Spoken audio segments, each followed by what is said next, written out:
예, 오늘은 지리산 둘레길 2일차입니다. 어제 오전에 서울을 출발하여서 남원에서 바로 이 둘레길로 들어오지 않고 강화를 둘러보느라 좀 지체해서 어제 늦은 시간에 산을 하나 넘어서 이제 회덕마을 앞 헌창고에서 하루를 보냈고 이제 둘째 날 맞이하게 됐습니다. 오늘은 회덕마을에서 백두대간이 지나는 노치마을을 경유하여 흥부의 고향이라고 알려진 운봉가 황산대첩의 땅 인월까지 가는 그런 일정을 소개하고자 합니다. 이게 지금 지리산 둘레길인데요. 처음에는 목소리로 지리산 둘레길 소개하고 또 그래서 여러분들은 좀 감이 덜 잡혔을 거예요. 그래서 지금 지리산 둘레길 전체 그 모양이 나온 걸 잡아놨는데요. 제가 이 지도를 가지고 5번을 지리산 둘레길로 오늘은 지도가 많이 낡아서 이리저리 좀 테이프를 붙여놨습니다. 이 지리산 둘레길은 지리산 둘레길 안내소에서 구입할 수 있습니다. 다음 장을 보면요. 제가 그 지리산 둘레길을 좀 약간 너무 빨개서 흉하네요. 색칠을 좀 굵게 해놨는데요. 우리가 지금 지리산 둘레길 1코스가 요 주천에서 되지만 굳이 뭐 원형을 이루었으니까 어느 곳에서 출발해도 상관없습니다. 뭐 서울을 중심으로 한다 그러면 빨간 글씨로 크게 적어 놓은 지점까지는 한 서너 시간 정도는 이면은 대중교통을 이용해서 도착될 수 있거든요. 아마 다른 지역에서도 엇비슷한 시간이면 이 지역에 도착될 거예요. 그러니까 아마 여러분들이 지리산 둘레길을 시작한다 그러면은 처음에 여러분이 가장 찾아가기 쉬운 그런 지역에서부터 시작하셔도 됩니다. 요건 이제 최근에 제가 구입한 지리산 둘레길에 대한 여러 가지 해설서, 뭐 안내서 같은 그런 것인데요. 아는 만큼 보고 아는 만큼 느끼는 것 같습니다. 저는 아날로그 세대라서 뭐 사전에 지리산 둘레길에 대한 그 정보를 다 찾아보지도 못하고 그냥 갔는데요. 뭐 소위 말하면 이제 무식하면 용감한 거죠, 이제. 근데 지금 지리산 둘레길 홈페이지라든가 또 다른 지리산 둘레길을 갔다 오신 분들의 여행기 같은 것이 출간된 게 있으니까요. 그런 것을 한번 다 보시고 가면 더 알찬 여행이 되리라 생각합니다.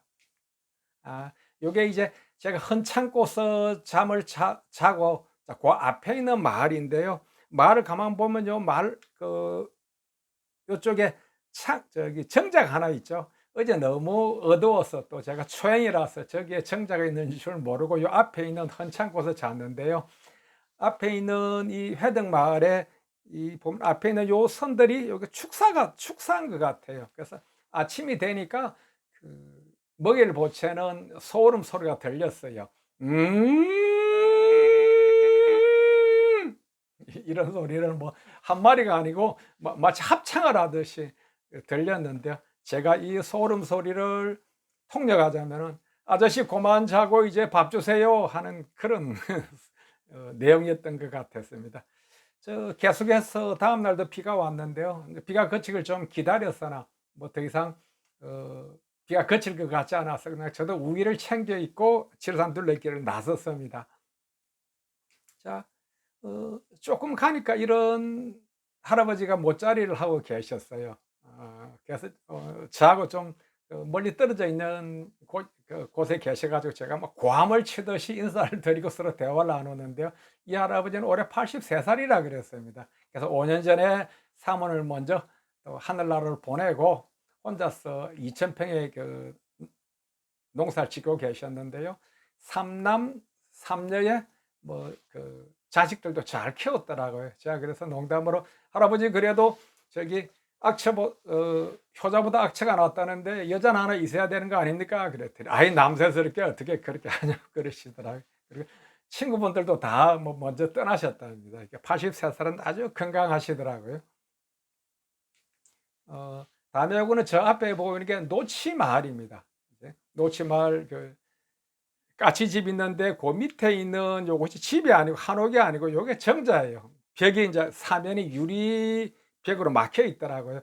사실 어제 제가 잠을 잤던 헌창고에서 여기까지 뭐 한 2km 밖에 안 되는데 제가 사전에 알았으면 여기 와서 내 잠을 잤을 텐데 자 제가 거기에서 아침에 이제 오니까 이런 곳이 있었어요. 보면은 아주 멋지죠. 요거는 앞에 거랑 다시 한번 비교해 보겠습니다. 앞에는 그저 까치나무 있는 쪽 이파리가 하나도 없지 않습니까? 요것은 제가 여름에 가서 사진을 찍은 겁니다. 그래서 요 노치마을인 그 정자는 백두대간이 지나는 그 줄기에 있는 그런 정자인데 너무 기운이 좋죠. 그래서 저는 여기에 총 7번을 갔습니다. 지리산을 둘레길을 걸어서 4번을 여기 갔고요. 한 번은 자전거를 타고 갔고 또 2번은 차로 갔습니다. 여러분들도 이 지역에 가면은 이 정자에 한번 가셔서 백두대간의 기운을 받아서 오셨으면 좋겠습니다. 요게 이제 다시 이제 입이 앙상하죠. 이제 조금 전에 여름에 찍은 거고, 여기 정자 앞에 보면은 앞에 우리나라 지도 모양으로 되어 있는 저거는 이제 백두대간의 위치를 이제 표시해 놓은 것이고요. 그 밑에 있는 네모난 비석은 요런 내용이 있습니다. 백두대간이 통과하는 국내 유일마을 주천면 덕칠이 노치마을이다 하는 이런 비석이 있습니다. 그리고 또 희한하게 또 하나 있어요. 요 밑에 보면은 일제가 백두대간의 징을 끊으려고 설치했던 목돌들이다. 근데 요 밑에 반달 모양으로 이렇게 되어 있는 돌이 있죠. 저게 이제 뭐 백두대간이 좋은 기운에다가 눌러놨다 그럽니다. 그 다음에 보면은 이게 노치마을 몇몇 민가에다가 이렇게 벽화를 그려놨는데 나왔는데, 아까 83살의 모짜리를 이렇게 관리하고 계시는 분이 요 이제 벽화가 걸려 있는 요 집 앞에 사시더라고요. 제가 뭐 별의별 것까지 다 파악했죠. 이게 노치마을 앞에 마치 저 구름들이 산을 가려버렸어. 수묵화를 보는 듯한 그런 연출을 하고요. 그 다음에는 이게 지금 논인데, 저 앞에 보면은 농사를 짓는 트랙터가 있죠. 소 대신. 그래서 여기서 농부를 만났는데 50대 농부는 자기 논 30마지기 하고 임대농지 70마지기, 그래서 총 100마지기를 농사를 짓는 데입니다. 저런 이제 기계가 있기 때문에 농사 가능하다 그러더라고요. 그래서 제가 100마지기 농사를 지으면 수입이 얼마쯤 됩니까 하고 물어봤더니 처음에는 2천만 원이라 그러더라고요. 그래서 100마지기 지어서 그거밖에 안 됩니까 그랬더니 민망스러운지 뭐 나머지 일도 해주고 건조기도 돌려서 연간 한 5천만 원의 수입을 얻는데 한 8개월밖에 일을 안 하니까 4개월 동안은 여기저기 뭐 여행 다니고 외국에도 여행을 많이 갔다 왔다 그러더라고요. 뭐 좀 그 말은 저는 좀 과장됐다고 생각되고요. 처음 말씀대로 100마지기 농사를 지어서 2천만 원밖에 수입을 얻을 수 없는 게 아마 농촌의 현실인 것 같아요. 자, 여기 제비꽃인데요. 조금 더 가면 이제 운봉이 나오는데, 운봉이 그게 흥부의 고향이라고 또 그런 얘기가 전해져 오니까 제가 제비가 흥부에게 박씨뿐 아니고 이런 제비꽃씨도 물어주지 않았나 하는 그런 생각이 들었습니다. 가꾸지 않았는데 세상을 아름답게 하는 꽃이죠. 이게 운봉숲인데요. 운봉을 가기 전에 이런 아름다운 숲이 있는데 전국 숲 가꾸기 대회에서 뭐 상도 받았다 그러더라고요. 지금은 이제 아직도 봄이 제대로 오지 않아서 나뭇잎이 좀 푸르지 못하죠. 이제 옛날에는 이 둘레길 코스가 이 숲을 지나게 돼 있었는데 너무 이렇게 지나는 사람들이 숲을 또 지나면서 좀 지저분하게 써가지고 지금은 이제 둘레길 코스를 빼버렸더라고요. 그래서 저는 저 멀리서 보는 게 숲이 너무 멋있더라고요. 그래서 제가 둘레길 코스를 잠시 벗어나서 이 길을 갔죠. 이게 지금 이제 봄이고요. 여름에는 어떻게 되냐 그러면 이렇게 됩니다. 아주 더 멋지죠. 제가 재작년 운봉 바르병 축제에 갔다가 그날 저녁에는 여기 와서 야영을 했거든요. 제가 그때 갔을 때 나무 태클을 막 만들면서 공원으로 다시 꾸미고 있더라고요. 아마 지금 여러분들이 운봉지에 가서 이 숲으로 가면은 아주 숲을 제대로 감상할 수 있을 겁니다. 이게 어디냐 그러면 바로 여기입니다. 남원시 운봉읍 게이트 볼 바로 앞에 장 앞에 있는 그런 숲인데요. 저는 왜 이렇게 운봉 게이트 볼장을 이렇게 앞에 화면에 꺼내 놓나 그러면 제가 여기 갈 때 한 오후 4시쯤 된 것 같아요. 그래서 배가 고파서 뭐 좀 끓여 먹고 싶은데 주위에 물이 없더라고요. 그래서 저 운봉 게이트장 사무실로 들어가니까 그때 운동하러 온 할아버지가 5분이 계셨는데요. 저를 아주 반갑게 맞이해주시고 커피도 주고 또 굳이 뭐 뻔하다가 라면 끓이지 말고 자신들의 주방에서 라면을 끓이라고 냄비까지 내주셨어요. 자, 거기서 라면을 끓여서 요기를 하고 할아버지들이 이게 그 게이트볼 연습하는 걸 구경했어요. 한 게임 하는데 약 한 30분 정도 걸리더라고요. 저도 공을 한번 쳐보자 그랬더니 할아버지가 공을 이렇게 치는 걸 가르쳐 주셨는데 생각보다는 이게 쉬운 운동이 아니고 좀 힘들더라고요. 특히 허리가 좀 아프더라고요. 그 다음에 제가 이제 떠나기 전에 이 할아버지한테 사진을 한번 찍고 싶다 그랬어요. 한 분은 안 보이는데 지금 사진에서 봐도 시골 노인들이 신수가 훤하죠. 그죠? 얼굴이 훤하고 또 사시는 것들이 여유가 있는 것 같아요. 사실 사는 게 경제적인 여유보다는 더 마음의 여유 있는 것 같아요. 길손에게 저 이렇게 뭐 커피도 대접하고 자신의 주방에서 뭐 라면도 끓여 먹으라 그러고 게이트볼 치는 것도 배워주고 또 제가 떠나려 그러니까 뭐 이제 어둑해져 가니까 오늘 저녁에 여기서 자고 가도 좋다고 그러시더라고요. 어 그런데 제가 감사를 드리고 왔는데 좀 웃기는 것은요. 제가 여기를 4월 한 20일 4월 중순에 갔다 왔는데요. 그로부터 한 3개월 더 7월 중순에 자전거를 타고 지리산 둘레길을 그대로 돌면서 여기를 또 갔거든요. 그때는 옛날에 할아버님이 제가 후기를 베푸는 것 중에서 감사하다고 제가 초코파이 한 박스를 사 가지고 갔는데 그때 가니까 저를 한 3개월밖에 안 됐는데 못 알아보는 거예요. 그래서 이 사진을 보여줬다니까 그때야 인제 간신히 기억을 회상하시더라고요. 어쨌든 할아버님 이 사진을 볼 때마다 감사한 생각이 들어요. 길손에게 후기를 베풀어 주시고 또 격려의 말씀도 해 주셔서 고마웠습니다. 음. 요건 소나무 숲과 잘 어우러진 정자가 하나 있죠. 여기 이제 운봉 게이트볼장 바로 앞에 있는 그런 풍경입니다.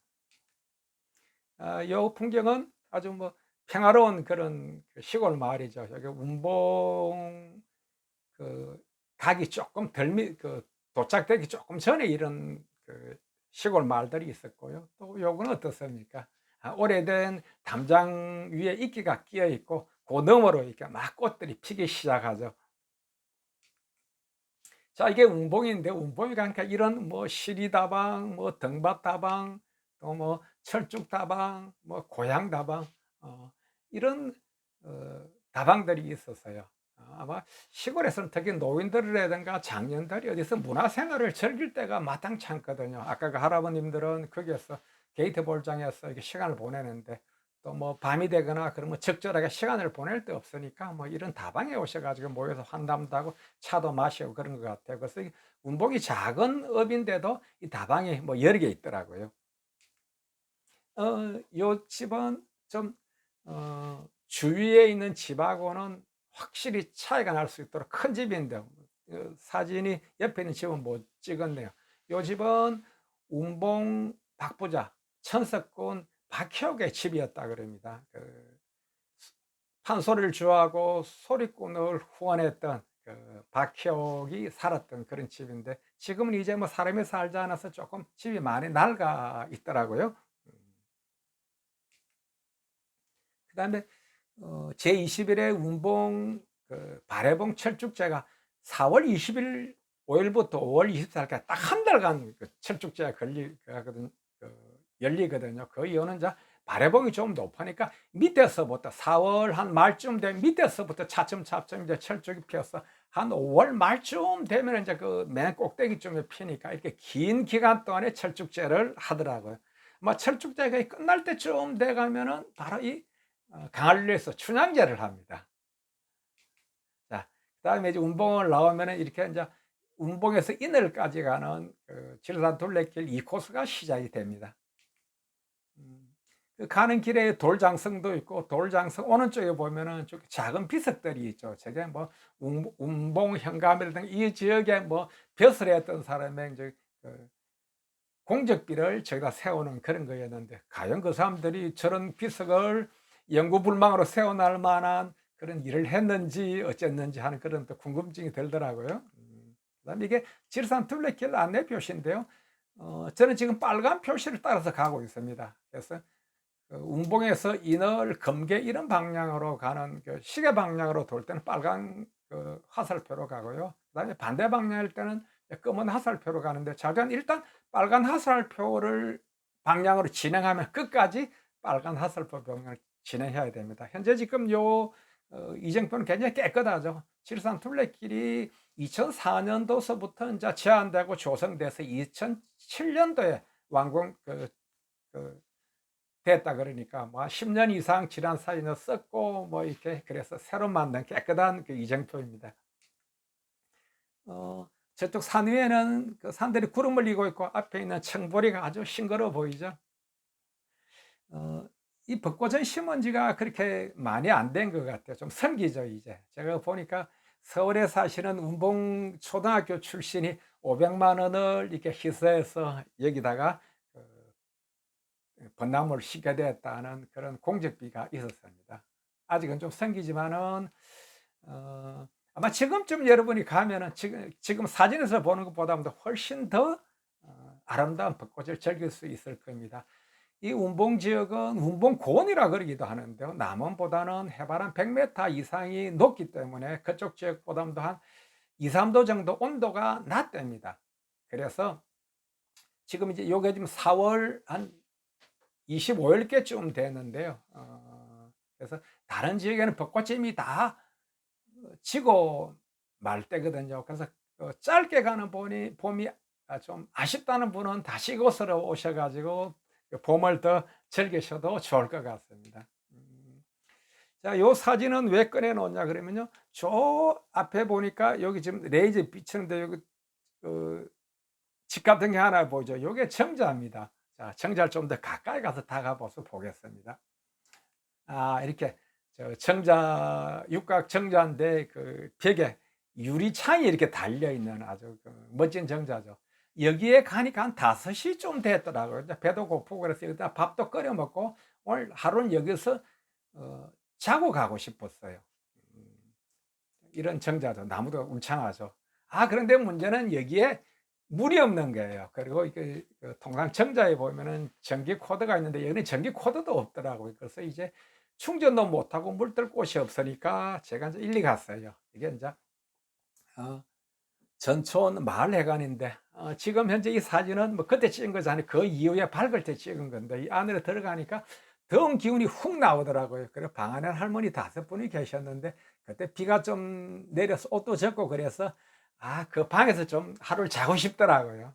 어제는 기숙사장에서 잤으니까. 그래서 차마 할머니한테 여기서 자겠다는 말씀을 못 드리고 저기 정자서 하루 쉬어가도 됩니까? 그랬더니 할머니 한 분이 거기 신발 벗고 올라가고 사용 안 되면 쓰레기를 치우고 가라 그러더라. 정말 김새더라고요. 그래서 이제 물만 받아와 가지고 그 정자도 이제 물을 끓이고 있는데 여기서 충전을 못 하니까 그래서 뭐 저는 그 폰이 뭐 통화보다는 사진을 찍는 거 중요하니까 그래서 이제 요 정자 앞에 있는 펜션처럼 지어진 잘된 그 집에 이제 충전을 부탁하려고 가니까 마치 그 노인정에서 이 집으로 돌아왔던 할머니가 있었어요. 그래서 제가 충전을 좀 하려고 했는데 손살을 치면서 안 된다는 거죠. 이제 어둑해지는 시간이 이상한 남자가 오니까 좀 불안했겠죠. 그래서 이 정자 또 건너편에 있는 도로를 건너서 건너편에 있는 집에 가니까 거기서도 대문에 마주친 할머니가 손살을 치면서 여기 우리 집이 아니라 그러는 거예요. 할머니들이 인심이 나빠서 그러기보다는 뭐 어둑한 시간에 정자도 자고 가겠다 그러고 이 집 저 집 다니면서 뭘 부탁하니까 뭐 불안해서 그러셨을 거예요. 자, 그렇긴 하겠지만 제가 여기서 이제 라면을 끓여 먹고 나니까 어둑해졌는데 여기서 쉬고 싶지 않더라고요. 할머니들의 반응도 그렇지만은 또 이 정자 바닥이 돌로 되어 있더라고요. 냉기가 굉장히 많이 올라오거든요. 그래서 그냥 좀 어두운 시간이 됐지만은 그때가 이때였어요. 벌써 어두워졌죠. 그렇지만 이늘까지 한번 가보자. 그렇게 길을 나섰습니다. 요게 지금 요것도 그때 찍은 것이 아니고 그 다음 여름에 찍은 건데 요게 황산 대처 비가 있는 그런 곳입니다. 조금 더 안으로 들어가 보면은 요런 대처 비각이 있는데요. 요거는 이번에는 사실은 요때는 여기를 지나갈 때는 밤이었거든요. 그래서 여기를 지나갔으니까 여러분한테 이런 것이 있다고 간단히 소개만 드리고요. 다음에 다시 한번 이 지역을 소개할 때 한번 자세히 한번 또 소개해 드리겠습니다. 여기는 또 어디냐면요. 운봉이 동편제의 발상지라 그러는데요. 동편제의 시조라 그러기도 하는 이렇게 가왕 송흥로의 생가틀을 복원해 놓은 겁니다. 요 한쪽에서 보면은 또 명창 박초월 선생의 집도 복원을 해 놨는데요. 또 요 생가를 또 다른 곳을 보면 요렇게 멋져 보입니다. 그다음에는 인월정인데요. 인월정 가기 전에 한번 말씀을 드리고 인월정 자료를 켤게요. 지금도 요게 인제 화려하지만은 그때 제가 여기 지나갈 때는 깜깜한 밤이었거든요. 요것은 여름에 자전거를 타고 가면서 찍었던 화면을 여러분 이해를 돕기 위해서 올려 놓은 건데요. 여기 인제 비전 마을이라 그러는데 비 앞에 황산 대첩에 비가 있는 그 앞에 마을이기 때문에 그런 이름이 붙였죠 이제. 그래서 인제 이 뚝길로 가는데 너무 깜깜했어요. 그래서 이제 그 뚝방 밑에서 쉬고 있던 새들이 저의 발자국 소리에 놀라서 후다닥닥 날아가고 저도 이제 새 소리에 놀라 가지고 또 움찔움찔했거든요. 그래서 제가 그때 뭐 스틱도 안 갖고 그냥 산에서 개미정지에서 주운 지팡이를 하나 들고 갔는데 지팡이에 나도 모르게 힘이 들어가더라고요. 그렇게 해서 이제 전촌마을 끝에서 한 40분 정도 걸어가면 인월은 나올 거라 그랬는데 40분을 걸어가더라도 인월이 아직도 2km나 남았더라고요. 그래서 인제 인월에 도착돼서 우선은 인제 잠을 잘 수 있는 이렇게 정자를 찾아야 되는데 요것도 인제 다음 날 밝을 때 찍은 건데 여기 2층 정도 안 돼 1 층만 찍혔네요. 여기서도 충전해야 되는데 충전할 데가 없더라고요. 그래서 어쩔 수 없이 인제 인월 시외버스 터미널을 가서도 찾아봐도 없어 가지고 어쩔 수 없이 시외 편의점에다가 인제 돈을 주고 충전을 맡겨 놓고 앞에서 인제 충전되길 기다리고 있는데 털모자를 쓴 50 대의 어떤 알바생이 저보러 "커피를 한 잔 하자." 그러더라고요. 그래서 내가 하루에 내가 10,000원, 20,000원을 쓰기로 했는데 오늘 내가 9,500원 써서 커피 먹을 돈이 없다 그러니까 웃으시면서 커피를 한 잔 가지고 오더라고요. 그래서 이제 제가 제 신분이 상담자라 그러니까 이제 야간 9시 부터 이야기를 해서 1시 까지 이야기를 했는데요. 막 그 사람은 마치 뭐 상담을 하듯이 자기가 살아왔던 얘기를 쭉 늘어 놨는데 뭐 공무원도 하고 연기자도 하고 그랬더라고요. 손님 올 때마다 가게에 가서 이제 계산하고 올 때마다 이제 뭐 빵이라든가 과자, 이 계란을 가져와 가지고 아주 배부르게 먹었어요. 계산적으로 생각하면은 뭐 어 몇천 원치의 어떤 대가를 받고 뭐 3 시간 반이나 상담해 준 꼴이 됐죠. 그래서 인제 거기에 있다가 인월정에 와 가지고 2 층에다 텐트를 쳤는데요. 배가 불러서 도저히 잘 수가 없는 거예요. 그래서 인제 새벽 한 1시 부터 3시 까지 약 1 시간 넘게 인제 그 지역 일대를 산책을 하고 새벽 3 시쯤 돼서 인제 텐트 속에 들어 누웠더니요. 제가 잠이 채 들기 전에 쳤다기 우는 소리가 들리더라고요. 그렇지만 저는 많이 피곤한지도 몰랐어요. 왜냐하면 그분이랑 또 진지한 대화를 나눈 것도 있지만은 뭔가 지리산에 들어왔다는 그런 때문에 막 기분이 붕 뜬 것 같아요. 에너지가 막 넘쳐나는 것 같았어요. 그 시간까지 별로 그렇게 피곤한 줄을 모르겠더라고요. 오늘 2 일 차고요. 인제 3일 차는 인제 인월에서 이제 금계 쪽으로 지금 현재는 남원시인데요. 금계 쪽으로 가면은 이제 거기는 이제 함양군이 되거든요. 네. 다음번에는 인월에서 금계까지 가는 이야기를 여러분한테 소개해 드리도록 하겠습니다.